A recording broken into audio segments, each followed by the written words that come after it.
Bienvenue dans ce nouveau tuto photo de A à Z. Aujourd'hui, on va aller mettre un petit peu en pratique tout ce qu'on a vu en théorie sur la chaîne. Aussi bien au niveau de la balance des blancs qu'au niveau de l'exposition à droite ou du triangle d'exposition tout simplement. Pour ce faire, on va aller se balader du côté des gorges de Narvos et du côté de l'Orme dans la Nièvre. Je ne connais pas le site, on va découvrir ensemble. On va aller faire quelques photos, une bonne balade. Et après le générique, on va mettre en application tout ce qu'on a appris.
Aujourd'hui, pour ce tuto, on peut voir que c'est un temps idéal pour faire de la photo et notamment peut-être des pauses longues en fin de session. Il fait un temps assez couvert, la lumière est grise donc elle n'est pas trop forte. On a une bonne température de couleur, les couleurs qui nous entourent seront assez naturelles. Il n'y aura pas de faussement de couleur à ce niveau-là. En ce qui concerne les réglages de l'appareil photo, eh bien, tout va dépendre de ce qu'on va vouloir photographier. Pour l'instant, j'ai mis ma température de couleur, ou autrement dit ma balance des blancs, à 5300 Kelvin. Je me suis mis en mesure de lumière mode multizone. Vu les photos que je vais faire aujourd'hui, j'ai besoin d'avoir un maximum de détails dans mes photos. Donc c'est pour ça que je me suis mis en mesure multizone. Au niveau ouverture et vitesse, on verra au fur et à mesure de l'évolution de la journée.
Je suis agréablement surpris de découvrir ce site des gorges de Narvos, encore une fois que je ne connaissais pas. Et on peut voir, même derrière moi, il y a pour les varapeurs un site d'escalade, escalade en milieu naturel. Donc c'est assez sauvage comme endroit, c'est assez peu fréquenté même d'ailleurs, parce que là aujourd'hui pour l'instant je n'ai croisé personne. J'ai pu faire mes photos tranquillement comme je voulais. Et d'ailleurs on va se poser pour prendre une petite photo de cet endroit et voir un petit peu ce que cela donne. Voici l'image que j'ai envie de faire.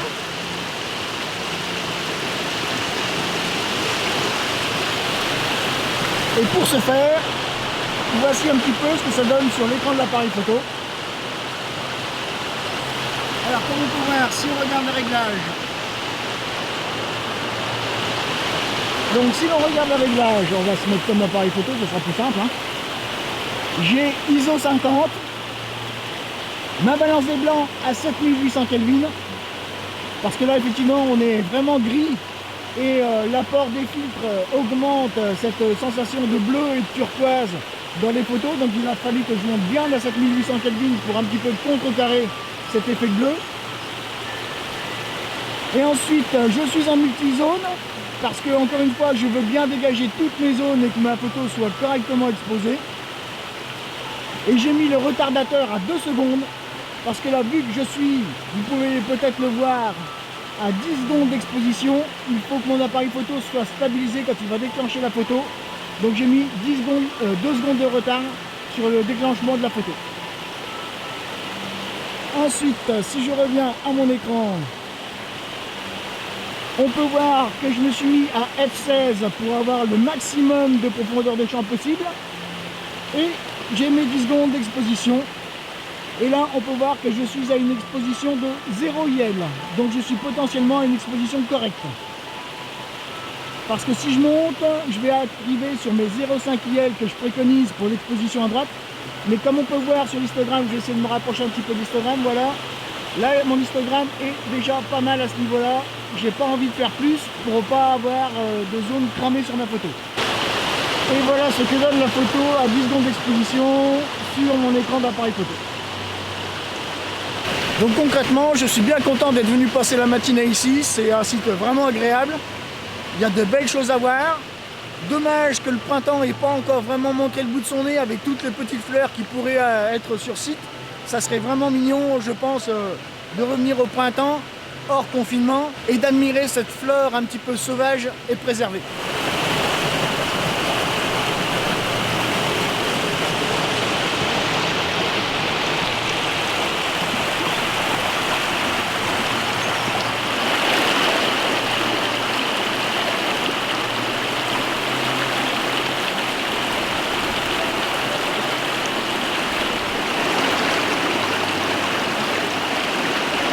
Alors, nouveau site où on va s'attarder un petit peu pour prendre quelques photos. Et là, on va regarder un petit peu ce qui se passe au dos de l'appareil photo. Donc, je vais essayer de ne pas trop faire de reflets. Voilà, alors on peut voir ici mon histogramme. Je vais essayer de l'agrandir un petit peu.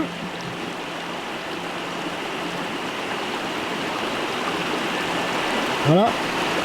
Donc là on voit sur l'écran l'histogramme un petit peu qui se dessine et on voit qu'ici je suis un peu trop exposé à droite parce que j'ai mon histogramme qui vient taper sur le bord droit de mon histogramme.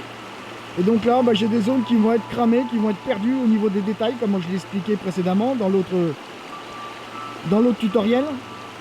Donc ce que je vais faire, je vais ralentir un petit peu ma prise de vue, enfin je vais l'accélérer plus exactement.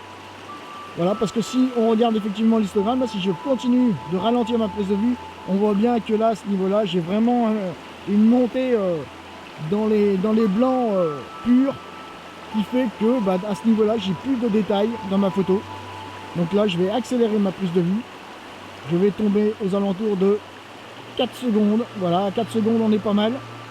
On va regarder maintenant ce que ça donne en simulation sur l'écran de l'appareil photo. Voilà, 4 secondes, on est pas mal. Alors on est un petit peu bouché à ce niveau-là et un petit peu bouché à ce niveau-là parce que j'ai mes filtres. Donc ce que je vais faire, je vais enlever les filtres et on va regarder ce que ça donne. Alors comme on peut voir, j'ai enlevé mes filtres donc. On voit bien que toute la photo est dégagée. Mais alors je ne sais pas si vous voyez, mais on a bien des zones de zébra maintenant qui apparaissent, nous indiquant que ces zones elles sont supérieures à 70% d'exposition. Donc on va encore ralentir un petit peu notre prise de vue. Voilà, nous sommes à 2 secondes d'exposition. On va faire un premier cliché et voir ce que ça donne.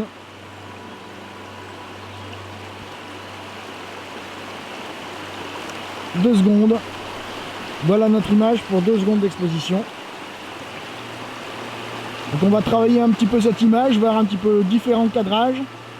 Voir en niveau, là je suis en paysage. Donc je vais basculer en portrait pour voir un petit peu le cadrage que ça peut donner, l'apport que ça peut apporter à notre photo. Me décaler d'1 mètre sur la gauche parce que si je regarde le courant qui est là-bas, donc derrière l'appareil photo, il vient bien sur la gauche. Je vais essayer de me décaler à gauche pour avoir un autre angle sur cette petite cascade. Je vous l'ai dit précédemment, vous voyez, je me suis décalé d'un bon mètre sur la gauche. J'ai un cadrage complètement différent, comme on peut le voir sur l'appareil photo. Une vision de la petite chute d'eau qui est complètement différente de ce que j'avais il y a quelques minutes. Et si je regarde la photo que ça peut faire, donc là je suis à plus 0,5 IL, on est pas mal au niveau exposition à droite. On va voir un petit peu ce que cela donne. 2 secondes toujours au niveau du retardateur. Je suis à 8 secondes d'exposition. Donc là je suis vraiment dans ce qu'on appelle les pauses longues. Et voilà un petit peu ce que cela peut donner à l'écran. Évidemment, au montage, je vous mettrai les photos comme d'habitude dans un petit diaporama final. Mais là, le site est quand même vraiment très photogénique. Et on a vraiment une belle ambiance. Surtout qu'aujourd'hui, encore une fois, on a un temps qui se prête vraiment à la photographie de pose longue, sans trop de matériel à apporter. L'idéal aurait été un tout petit rayon de soleil supplémentaire, mais je suis très content de la lumière que j'ai là au jour d'aujourd'hui à ma disposition. Encore une fois, une bonne lumière, pas trop éblouissante, pas trop dure, vraiment douce dans les tons. On est pas mal.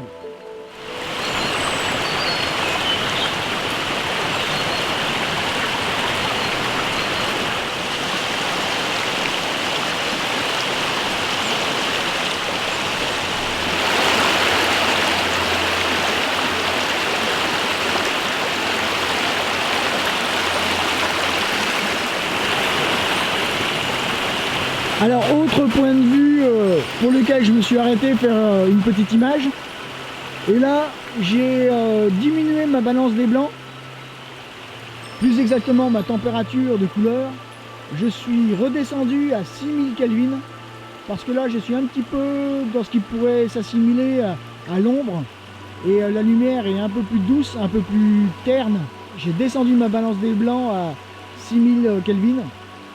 Et à présent, j'ai pu, alors je ne sais pas si on va réussir vraiment à l'avoir, peut-être que, voilà. Voilà. Donc là, comme on peut le voir, je suis à 6000 Kelvin sur mon menu rapide. Et j'ai rien touché d'autre comme réglage. Je suis à 10 secondes d'exposition, F16 pour l'ouverture. Je fais ma mise au point, 2 secondes de retardateur, je déclenche. Et 10 secondes plus tard, cela me donne ce genre de photo. Et voilà. Une pause longue de 10 secondes.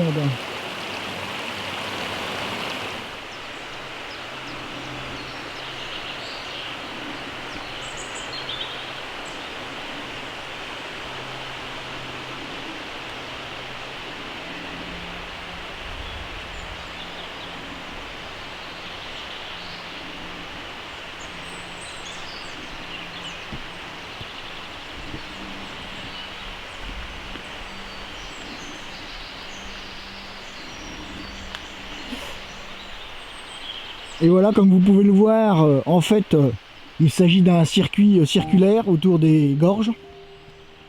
Donc pas moyen de se perdre. On fait une boucle autour de ces gorges. On peut voir de magnifiques chutes d'eau.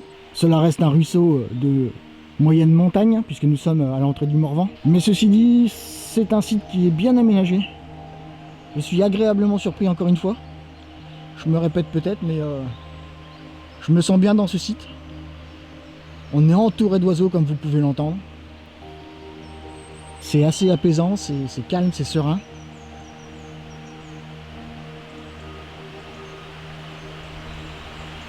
On va continuer notre balade et essayer de voir un petit peu le long de ce sentier hors piste si on n'a pas une petite pépite à découvrir. Des fois il faut savoir sortir des sentiers battus et peut-être découvrir une petite vue sympa pour faire quelques images.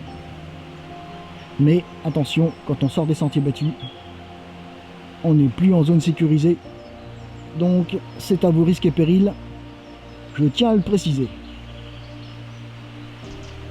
Comme vous pouvez le voir, le petit sentier nous amène sur un cul-de-sac. Mais j'aime bien ce que je vois. L'arbre au bord de l'eau, du petit ruisseau là qui coule. je vais essayer de mettre cet arbre en valeur par une photo.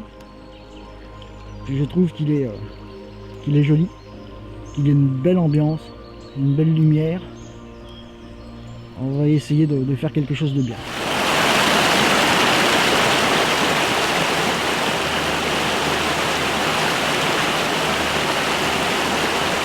Alors, comme vous pouvez le voir, les images commencent à être saturées au niveau des hautes lumières. J'ai été exaucé par rapport à mon petit souhait du petit rayon de soleil qui va bien.